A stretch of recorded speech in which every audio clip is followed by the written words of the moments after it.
তুমি জানো এই যে ছেলেটা বসে আছে এই ছেলেটার বয়স 9 থেকে 10 বছর হবে, তাই না? ছেলেটার দিকে তাকিয়ে কথা বলো। মোবাইল ধরে আছে, শুধু মোবাইলের দিকে তাকাই, মোবাইলকে ধরে একবারে মোবাইল ধরো, ঠিক আছে, দেখতে মোবাইলের দিকে। এই ছেলেটার যে বয়স 10 থেকে 8 বছর 9 বছর নাকি, এই বয়সের ছেলে গরুস্থান ময়দানে আছে না নাই ভাই? আছে। আমাদের মতন তরুণ যুবক যত যুবক ছেলেরা দাঁড়িয়ে আছে এই বয়সের ছেলে আপনাদের গরুস্থান ময়দানে আছে না নাই? বৃদ্ধ বাবজি যারা এখানে আছেন, সাদা দাড়িওয়ালা মানুষ যারা আছে বাবাজি, এই সাদা দাড়িওয়ালা এই বয়সের মানুষ আপনাদের গরুস্থান ময়দানে আছে না নাই?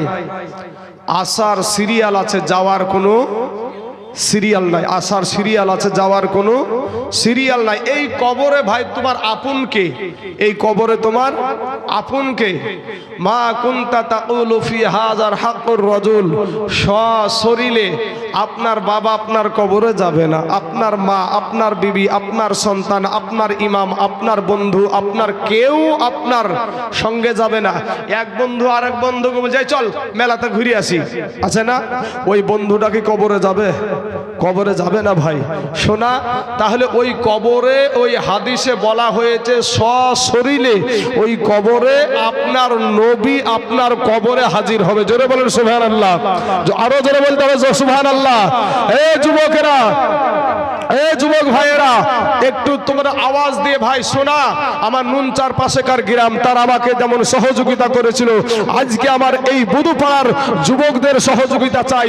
করবি না ভাই আমাকে একটু সহযোগিতা ইনশাআল্লাহ?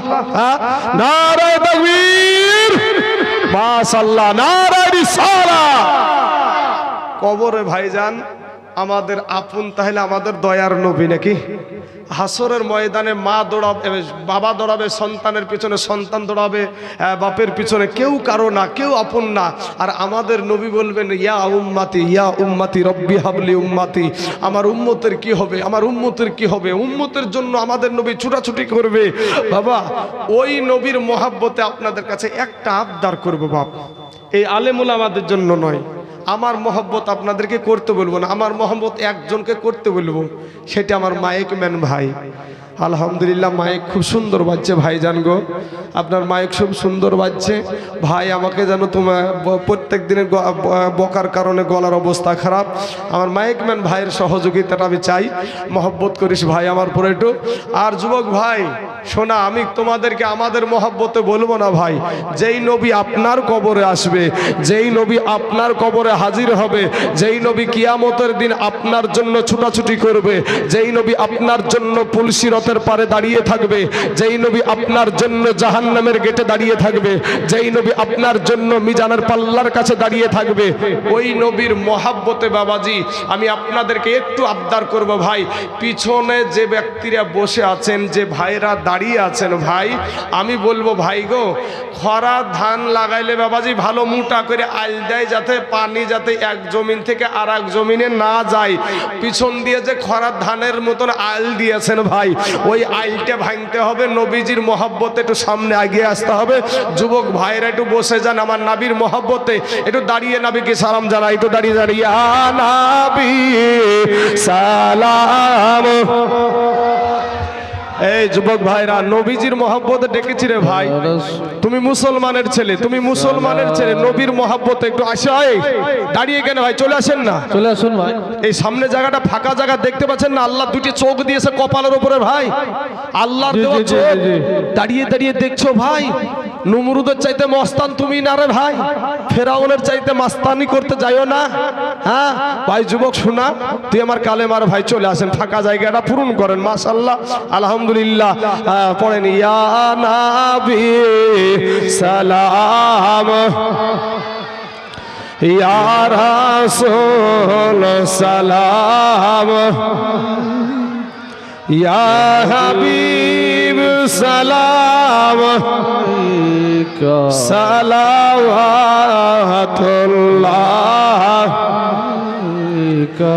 ইয়া রাসূলুল্লাহ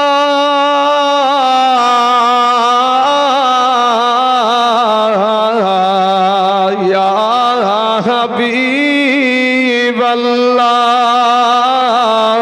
আপনি যে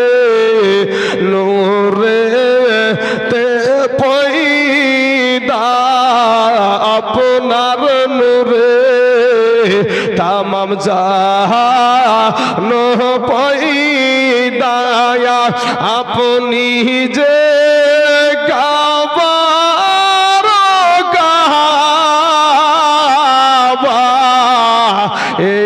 आशिकদের গলা রোমালা ইয়া নবী সালাম আলাইকা ইয়া রাসূল সালাম আলাইকা ইয়া হাবিব সালাম আলাইকা সালাওয়াতুল্লাহ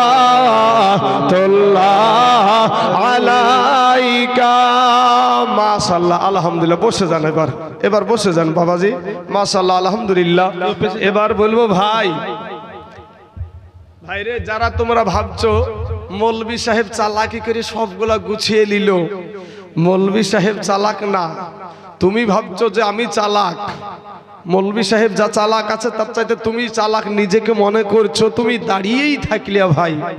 এবার আমি বলবো ভাই, এক মুড়ল ভাই গেলছে, দেশের বিচার করে না রে ভাই, দেশের বিচার আচার করে, এরকম মুড়ল গেলছে বাবাজি পায়খানা ফিরতে। তো পায়খানা ফিরতে যে চাচা ও পায়খানা আরাম করে বিড়ি টানে, আর একবারে বিড়িতে টান দেয়। আর আগে তো এখন তো ঘরে ঘরে টয়লেট হয়েছে, বুঝতে পারছেন না, পায়খানা আছে। আগে আমরা বদনা হাতে করে মাঠে চলে যেত, হ্যাঁ বদনা হাতে করে মাঠে চলে যেত। তো মুড়ল গেলছে বদনা হাতে করে মাঠে পায়খানা ফিরতে। ও হাইকতে যাওয়ার পরে বুঝতে পেরেছে আরাম করে পায়খানা ফিরতে ফিরতে পানি খরচ করার বেলায় দেখছে বদনার তলা ফুটিয়ে বদনার তলা দিয়ে সব পানি পড়ে গেছে। মুড়ল তখন বলছে, হারে আমি 2-4খান গ্রামের আমি বিচার করি, কেউ কোনোদিন আমাকে ঠগাইতে পারল না, আর তুই বদনা আমাকে ঠগিয়ে দিলি, তুই বদনা আমাকে ঠগিয়ে দিলি। তুই যে কি করে ঠগাস আগামী কাল দেখবো, তুই বদনা যে আমাকে কি করে ঠগাস। মুড়ল বলছে, মুড়ল তো পরের দিন ওই বদনাতে আবার ভাই পানি দিয়ে গেছে। ওই বদনাতে যাওয়ার পরে বলছে যে এই বদনা তুই তো কাল ঠগালছিস আমাকে, আজ যে কি করে ঠগাস তাও দেখছি, দাঁড়া আজকে পায়খানা ফিরার আগে পানি খরচ করব। কে ঠগলো? এ বাবাজি, কেউ যেটা দেখে না সেটা দেখে কে? কেউ যেটা জানে না সেটা জানে কে? কেউ যেটা শুনে না সেটা শুনে কে? ওরে সবাই বলে আমায় ভালো, এ সবাই বলে আমায় ভালো, এই আমি জানি কি আমার মনের গোপন খবর জানে আল্লাহজি। আলোতে আধারে নির্জনেতে কোথা কি করেছো তুমি সব জানে সে, তাহারি চোখেতে কেউ যাবে না ফাঁকি। ভাই তোমরা বসলে ভাই পা দুখান আরাম করে এখানে একটু চটে বসো না ভাই। ও কালেমার ভাইয়েরা, মুসলমানের ছেলেরা গো, এ ভাই, হ্যাঁ এক ভাই আর এক ভাইকে মার ঠেলা দে, ঠেলা। বাবাজি আমার সোনামানিকেরা, আমার ভাই জানেরা, আমার আব্বা জানের যুবক, আমি যুবকদেরকে নিয়ে ওয়াজ করি ভাই, কারণ আমি যুবককে ভালোবাসি। যুবকরা যেই দিকে সেই দিকে রায় যাবে বাবাজি। কারণ যুবক যদি এই মাদ্রাসা, যে মাদ্রাসা আপনাদের এখানে আজ বহুত পুরাতন মাদ্রাসা, এই বুধুপাড়ার মাদ্রাসা, আমি শুনেছি, কিন্তু কোনোদিন পড়াশোনা এই মাদ্রাসায় করিনি, কিন্তু বাবাজি শুনেছি বহুত পুরাতন মাদ্রাসা এটা। কিন্তু এই মাদ্রাসাটা আজকে যেই মাদ্রাসার উন্নতি কল্পে জালসা, অনেক পুরাতন মাদ্রাসা, এটা কি সত্য কথা গো? অনেক পুরাতন মাদ্রাসা আমি শুনেছি। তো বাবাজি তাহলে ভাই সেই মাদ্রাসা টিকানোর দায়িত্ব কোনো হিন্দুদের নাকি কোনো খ্রিস্টানদের? এই মাদ্রাসার যারা বিরোধিতা করে তারা মুমিন না কমিন? মাদ্রাসার যারা বিরোধিতা করে, কোরআনের যারা বিরোধিতা করে, তারা কি আসলে মুমিন? কি ভাইয়ের আপনারা কি বলেন যুবকেরা? যারা মাদ্রাসা মসজিদের বিরোধিতা করে, মাদ্রাসা মসজিদ নিয়ে বাবাজি আপনার দলবাজি করে, এইগুলা কি ভালো মানুষের কাজ? ভালো মানুষের কাজ? এই জবানটা আল্লাহর দান। কি গো চাচা? জি জি, হক হ্যায়। এই জবানটা আল্লাহর দান। এই গিপদ করে ভাইরে জবানটাকে নাপাক করিও না। যারা ভাই তুমি মাস্তানি করে আসলা না ভাই, রাস্তায় ঘোরাঘুরিতে ব্যস্ত থাকলে ভাই, আমি তোদের পা দুখান ধরে বলবো, ভাই রে তোদের পায়ে হাত দিয়ে বলছে, ভাই তোরা ফিরে আয়, তোরা আমার কালেমার ভাই, মুসলমান ভাই, ভাই মাস্তানি করিও না। তোমার চাইতে বড় মস্তান ছিল ফেরাউন ভাই, নিজেকে বলতো আনা রব্বুকুমুল আলা, আমি সবচাইতে বড় আল্লাহ। জোরে বলেন নাউজুবিল্লাহ। মুসা নবীকে মারবে আর আমার আল্লাহ বলছে তাকে বাঁচাবে। কাকে বাঁচাবে? আল্লাহ মুসা নবীকে বাঁচাবে। পানির ভিতরে, সিন্ধুকের ভিতরে পানিতে ভাসায়া দিয়েছে, এরপরেও বেঁচে রেখেছে ওই পানির ভিতরে, সিন্ধুকের ভিতরে মুসা নবীকে বেঁচে রেখেছিল কে? ইউনুস নবীকে মাছের পেটে বেঁচে রেখেছে কে? আপনাকে আমাকে মায়ের পেটে 10 মাস 10 দিন বেঁচে রেখেছে কে? সেই আল্লাহকে, সেই আল্লাহর আলো, সেই আল্লাহর যেখানে কথা আলোচনা হয় সেই জায়গায় তুমি বসতে রাজি না। কোন নায়ক কেমন ভাইরে পোশাক পরে এটার দিকে ঠিক আছে, এমন পোশাক পরে ভাই, জিন্সের প্যান্টগুলো যখন পরে দেখবেন গেঞ্জি টেঞ্জি যদি ভাই গায়ে না থাকে, তো যদি এই বাবু যদি বসে ভাই, এই বাবু যদি বসে, বুঝতে পারলেন না, তো দেখবেন ওর পিছন দিক দিয়ে তাকাবেন, গেঞ্জি তো নাই, তো দেখবেন একেবারে মনে হয় যে আটলান্টিক মহাসাগরের গর্ত পর্যন্ত দেখা যায়। তা তো হলো রে ভাই, হলো সামনের দিক থেকে নামতে নামতে একেবারে বাবাজি সুন্দরবন পার করিয়ে খিলিয়ান পর্যন্ত পার হয়ে যাবে। এই নাকি মডার্ন, এই নাকি দেশে মডার্ন হয়ে গেছে। হ্যাঁ, তুই মডার্ন কিসে? তুই কবরে যাইয়া দেখ, বাঁশের লাঠি রেডি, তোর মডার্ন সাজাচ্ছে। তোর নায়ককে ভালোবাসবি? এটাকে ঠিক করেন তো ভাই। হ্যাঁ বাবাজি আমার সোনা মানিকেরা, কবি বলছেন, ও তোর গহনা যৌবন ফুরায়া যাবে, যৌবনে লাগিবে ভাটি। জোরে বলেন না সুবহানাল্লাহ। ওরে তোর গহনা যৌবন ফুরায়া যাবে, যৌবনে লাগিবে ভাটি। ওই যে দেখো ডাকিতেছে যুবক ভাইরে তোমার কবরের মায়াটি। ওই যে দেখো ডাকিতেছে তোমার কবরের মায়াটি। বাইরে সন্ধ্যার আগে যেদিন এ ডুবিবে বেলা,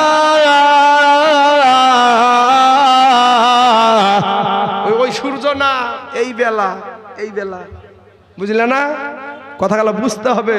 ওরে সন্ধ্যার আগে যেদিন এ ডুবিবে বেলা, এক পলকে শেষ হইবে তোমার রঙ্গেরি মেলা।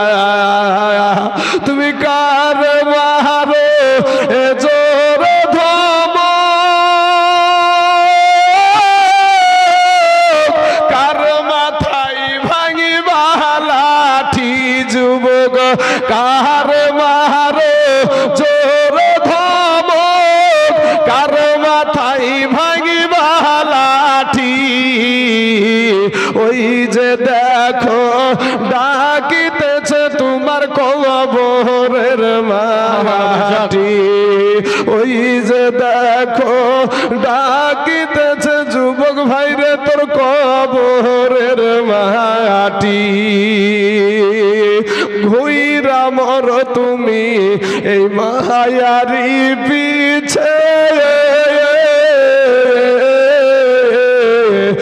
এত আশা ভালোবাসা সবই যে মিছে। কথা বলেন ঠিক না বে ঠিক? ওরা ঘুইরা মর তুমি এই মায়ারি পিছে,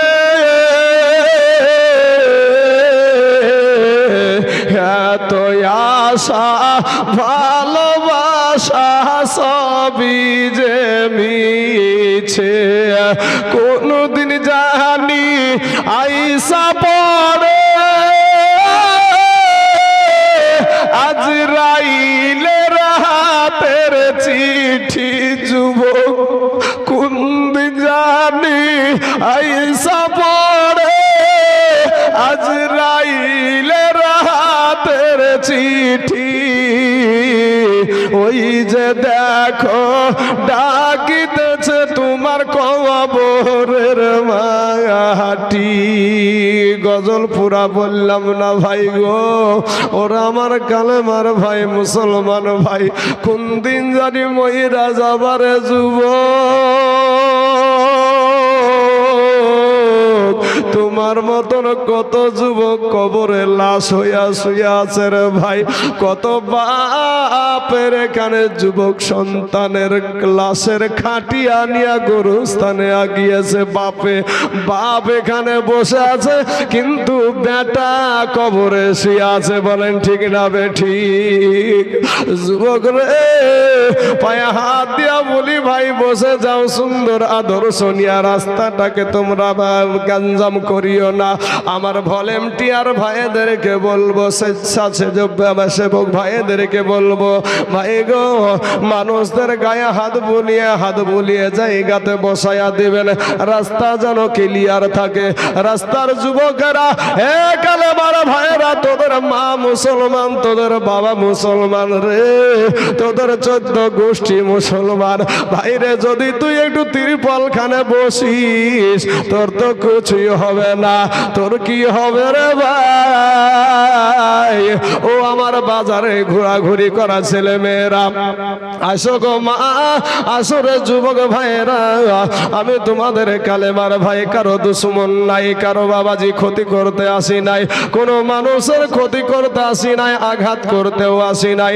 আমি যতটুকু বলবো বাপ, আজকের দিনে আপনাদের কাছে একটা কথা বলবো বাবাজি, এই দুনিয়াটা কিচ্ছু না রে মুমিন, এরা আমার নবীর উম্মতের দল। আজ রাস্তার দিকে তাকায়া দেখো কত যুবকের লাশ অভাব নাই, আজ ঘরের ভিতরে যুবকের লাশ অভাব নাই, আজ পানির নিচে যুবকের লাশ অভাব নাই। আজকে বাবাজি আপনাদের মসজিদে ইন্না লিল্লাহির ডাক, কাল আরাক মসজিদে ইন্না লিল্লাহির ডাক, লাশের অভাব নাই রে বাবা। সামনে আমাদের মাহে রমজানুল মুবারক মাস আছে না নাই ভাই? এই রমজান মাসের এই কয়দিনের ভিতরে কতজন আর কিসমতে, কতজন আর কপালে রমজান মাস জুটবে না, কবরে চলে যাবে রে বাবা। এরকম ইতিহাস চলছে বাবাজি। সোনাবানি আব্বাজান গো ফিরে আসেন রে যুবক ভাইয়েরা, তওবা করে আমার আল্লাহর কাছে ক্ষমা চাও। আমার আল্লাহ তোমার জীবনের সমস্ত গুনাহকে মাফ করে দিবে। জোরে বলেন সুবহানাল্লাহ। ও বাবাজি, প্রেম করলে আল্লাহর সাথে করো, প্রেম করলে নবীর সাথে করো।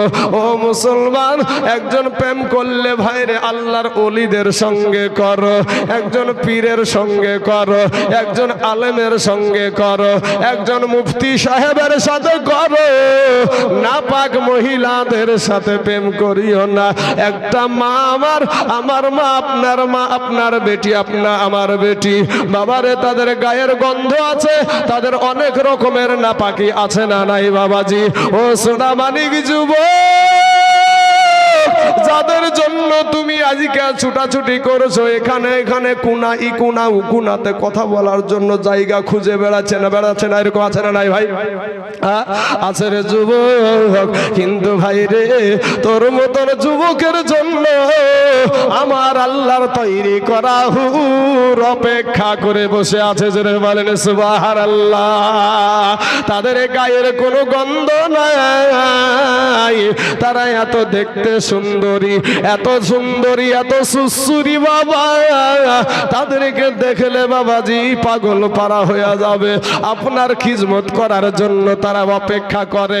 যারা বাবাজি স্বার্থে আঘাত লাগলি বেঁকিয়ে যায়, তার পিছনে ছুটিও না রে যুবক। আজকে যদি বিবির বাবা স্বার্থে যদি আঘাত লাগে, লালবাগের লাল ঘর দেখাবে না ভাই?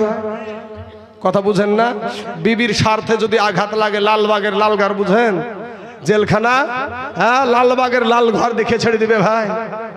স্বার্থের ভালোবাসা খেতে দিতে পারবে না, উনি তোমাকে 14 রকমের কথা শুনিয়ে তোমার কানের কুণ্ঠি হয়ে, হ্যাঁ, তোমার হাতে 10টা টাকা নাই, বলছো বিবি গো যাও না গো একটু, তোমার তো 1000 টাকা করে এখন লক্ষ্মী ভান্ডার ঢুকছে, বিবি যাও না একটু, তুমি ব্যাংকে থেকে তোমার কাজ পাও না, ওইটির দিকে আমারটার দিকে শুধু চোখ যায় নাকি তোমার?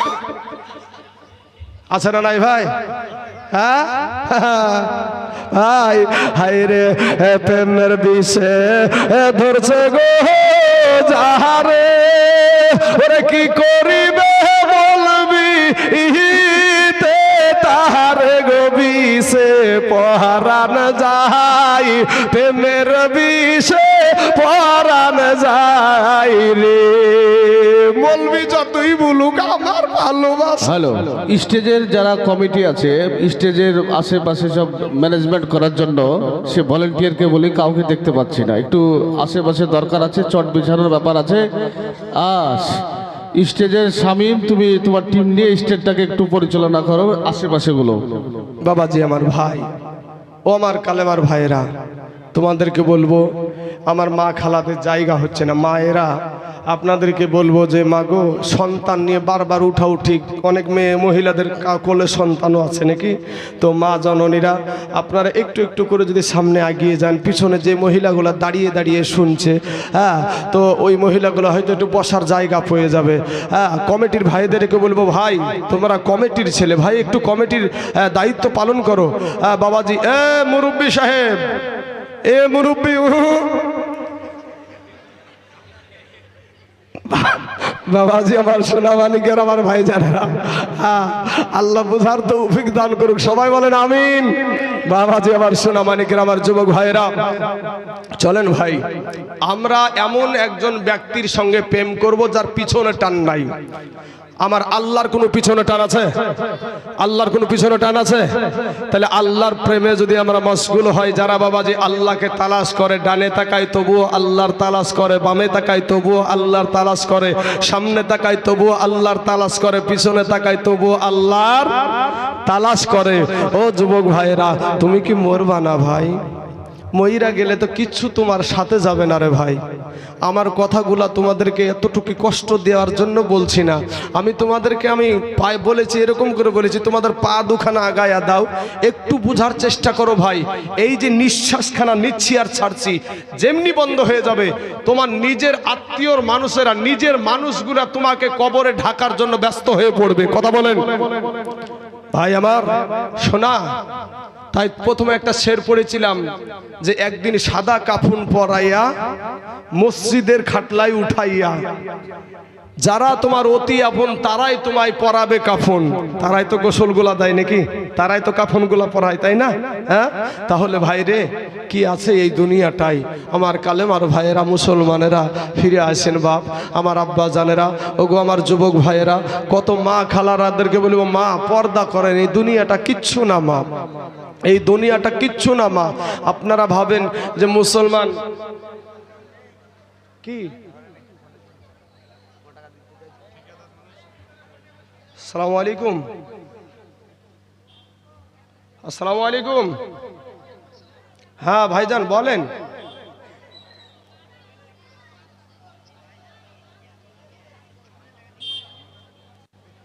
কত কত কত বললেন হুজুর? ওয়াই করেন না হুজুর, ভাই আমার শোনা, আমার মাদ্রাসাটা আপনি ওই আর মাথার ওইটুকু দিয়ে পুরা করে দেন ভাই, আমি একটা তকবির দেবো মায়েবো একবারে থাকতে থাকতে, বুঝতে পারলেন না? ইনশাল্লাহ আপনি আস্তে আস্তে দিয়ে দিবেন, এই মাত্র 4000 টাকা আপনার কাছে আবদার করলাম। যাক যাক ভাই আমার শোনা, প্রথম হালাতে আপনার ফোনটা ধরেছি ভাই, কেবল আমি ওয়াজটা শুরু করছি ভাই, এই আস্তে আস্তে পরে দিয়ে দিবেন আপনি, আস্তে আস্তে, এখন দিতে বলছি না আপনাকে। আচ্ছা অলরেডি দিয়েছেন, পরে 4000 টাকা দিয়ে দিবেন ইনশাআল্লাহ। হ্যাঁ ভাই সবাই শুনছে ভাই, নারে তাকবীর। ভাই আপনার নামটা কি গো? রাহুল ভাই আমার, উনি দিয়েছেন 10,000 টাকা। নারে তাকবীর, নারে রিসালাত, মাসলাকে আলা হযরত রাহুল ভাই আমার 10,000 টাকার দাতা ধরে জিন্দাবাদ। সুবহানাল্লাহ সুবহানাল্লাহ। একজন ভাই আমার মোবাইলে ফোন করে 10,000 টাকা দিয়েছে। দোয়া করব ভাইয়ের জন্য আমি, বাবাজি আল্লাহর কাছে হাত উঠিয়ে দোয়া করব। আমরা কিছু না পারলে দোয়া তো করতে পারবো, আল্লাহর চাইতে শক্তি কেউ আছে? বাবা আল্লাহ হলেন স্রষ্টা আর আমরা হলাম সৃষ্টি। আল্লাহ বাবাজি আমার সোনা মানিকেরা ভাই আপনাদেরকে বলি আমি দোয়াটা করব রাহুল ভাইয়ের জন্য বাবাজি, তবে আমি যখন ওই জায়গায় পৌঁছাই তখন দোয়া করবো ইনশাআল্লাহ। রাহুল ভাইয়ের কথা আমার মনে থেকে গেল। আমার যুবক ভাইরা, তাহলে ভাই আমাদেরকে কবরে চলে যেতে হবে, এইটা সব সময় মাথায় রাখা দরকার আছে। আল্লাহ কোরআনে বলছে ভাই, খুলিকল ইনসানু দাঈফা, মানুষকে বড় দুর্বল করে সৃষ্টি করা হয়েছে। ও যুবকেরা, তুমি মাস্তানি করো ভাই, তুমি বড় দুর্বল। আমার আল্লাহ বলছে তুমি দুর্বল। এখন তুমি যদি বলো না আমি দুর্বল না, ইসলামপুর থানা, রানীতলা থানা, রানীনগর থানা, এই 14 থানা মিলিয়ে আমার বম মারে ঠেকাতে পারে না। কিসের দুর্বল নাকি ভাই? বাবাজি, এটা মুরগির বাচ্চার কাছেও দুর্বল। একটা মুরগির বাচ্চার ডিমের ভিতরে মা খালারা যখন ডিম বসায়, তো একটা ডিম দেখবেন 21 দিন 22 দিন 23 দিন, ইয়ার বেশি না। মুরগি ডিম থেকে রাত্রেবেলায় বেরিয়ে এসে সকালবেলায় ছেড়ে দেন, হাঁটিয়ে বেড়াবে, খাইতে না পারলেও ঠুকরাবে, আছে না? আর আপনি আমি মায়ের পেটে থেকেছি 10 মাস 10 দিন, কেউ থেকেছে 8 মাস, কেউ 8.5 মাস, কেউ 9 মাস। এরপরে মায়ের পেট থেকে আপনি আমি আসার পরে ট্যাঁ ট্যাঁ ট্যাঁ ছাড়া আর কিছু জানি না, কিভাবে খেতে হয় তাও জানি না। যুবক, তাহলে মানুষ বড় দুর্বল। আমার আল্লাহ বলে, বান্দা রে, ওরে আমার বান্দা, আমি তোর আল্লাহ তোকে বড় আদর করে আমি সৃষ্টি করেছি রে বান্দা। বান্দা রে, তোকে আমি আশরাফুল মাখলুকাত করে সৃষ্টি করেছি রে বান্দা। দুনিয়ার জমিনে তোর চাইতে বড় শক্তিশালী প্রাণী আমি সৃষ্টি করেছি রে বান্দা। তোর চাইতে শক্তিশালী জিনিস, তোমার চাইতে শক্তিশালী আপনার প্রাণী হলো একটা হাতি, একটা মহিষ, একটা গরু, একটা বাবা বাঘ, একটা সিংহ। শক্তিশালী জিনিস আছে না নাই বাবা? কিন্তু আমার আল্লাহ বলে, বান্দা, আমি তোর আল্লাহ ওই সমস্ত শক্তিশালী প্রাণী গোলা আমার বান্দাদের আমি গোলাম বানায়া দিয়েছি। জোরে বলেন সুবহানাল্লাহ। বুঝো ভাই, যুবকেরা ভাই, বুঝার চেষ্টা করেন ভাই। বিবেক আল্লাহ দিয়েছে রে ভাই। 5টা মিনিট একটু চিন্তা করো, কবরে কখন যাবা ঠিক নাই রে ভাই। কখন তুমি যেখান থেকে আমি যেখান থেকে বাড়ি ফিরবো এটার কোনো গ্যারান্টি নাই। আমার নবী বলেছেন, একদিকে সালাম ফিরিয়েছো আসসালামু আলাইকুম, আর একদিকে যে ফিরাতে পারবা এটার কোনো গ্যারান্টি নাই। যুবক ভাই,